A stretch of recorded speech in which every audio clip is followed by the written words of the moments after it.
Hai sahabat ayah bunda, bagaimana kabar Anda hari ini? Jumpa lagi dengan saya Dr. Deta. Mendengkur bisa dialami oleh siapa saja, termasuk anak kecil. Mendengkur atau sleep apnea ini merupakan gangguan tidur di mana seorang anak memiliki jeda singkat ketika bernapas saat tidur. Lalu adakah bahaya dari mendengkur yang terjadi pada anak ini?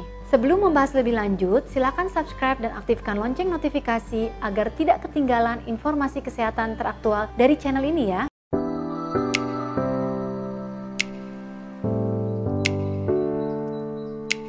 Menurut American Sleep Apnea Association, anak-anak yang lebih sering mendengkur yaitu dengan rentang usia 2 hingga 8 tahun. Sleep apnea ini terdiri dari dua jenis, diantaranya sleep apnea obstruktif dan sleep apnea sentral. Sleep apnea obstruktif merupakan jenis sleep apnea yang paling umum.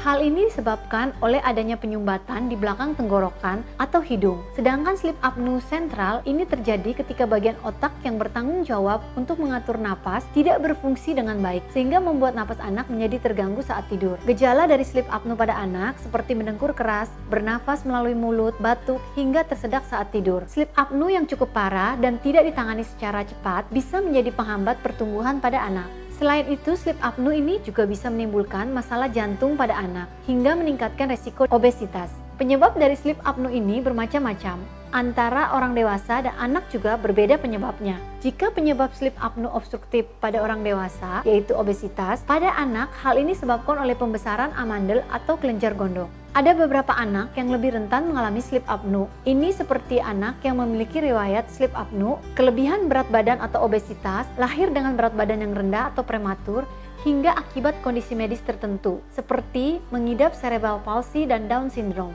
Untuk penanganan terhadap sleep apnea ini berbeda-beda, tergantung dari penyebab yang mendasarinya. Jika sleep apnea terjadi karena amandel, dokter akan merekomendasikan untuk dilakukan pengangkatan amandel. Namun jika penyebabnya obesitas, maka sebaiknya Anda melakukan aktivitas fisik atau olahraga yang rutin, sehingga berat badan anak menjadi normal. Selain itu, orang tua sebaiknya membantu anak menjaga pola makannya agar berat tubuh kembali ideal. Namun jika beberapa cara di atas belum berhasil menangani sleep apnea pada anak Anda, cara lain yang bisa dilakukan yaitu melakukan terapi. Namun sebaiknya Anda melakukan pemeriksaan terlebih dahulu untuk mendapatkan penanganan yang tepat. Itulah penjelasan mengenai sleep apnea pada anak.